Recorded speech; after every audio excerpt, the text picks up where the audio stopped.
ഉത്സവസ്ഥലത്ത് നിന്ന് പോരുന്നത് ഞാൻ കണ്ടു. ഈശ്വര, ഈ നേരത്ത്? ഏത് നേരത്തും നീയാണ് എന്റെ മനസ്സിൽ. ചെല്ലമ്മേ, ചെല്ലമ്മ പേടിച്ചു പോയോ? ഞാൻ അയ്യോ, എനിക്ക് ഭയമാവുന്നു.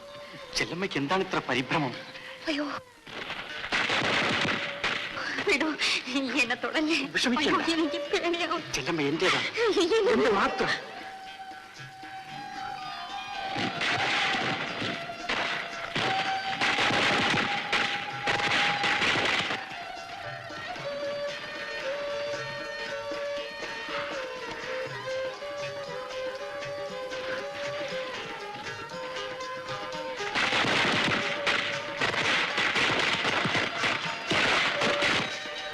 ചെല്ലമ്മ, നമുക്ക് അകത്തു പോകാം.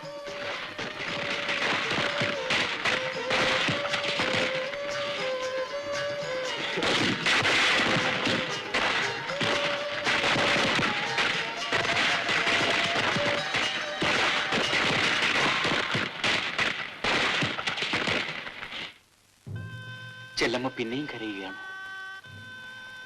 ഞാൻ വെളുപ്പിനെ എഞ്ചിനും കൊണ്ട് പോവുകയാണ്. ഞാൻ തിരിച്ചു വരും ചെല്ലമ്മേ. വരാതിരിക്കാൻ എനിക്ക് പറ്റില്ല. എഞ്ചിൻ പുരയിലിരിക്കുമ്പോൾ എല്ലാ രാത്രിയിലും ചെല്ലമ്മയെ പറ്റി മാത്രമായിരുന്നു എന്റെ വിചാരം. ചെല്ലമ്മ എന്താ ഒന്നും മിണ്ടാത്തത്?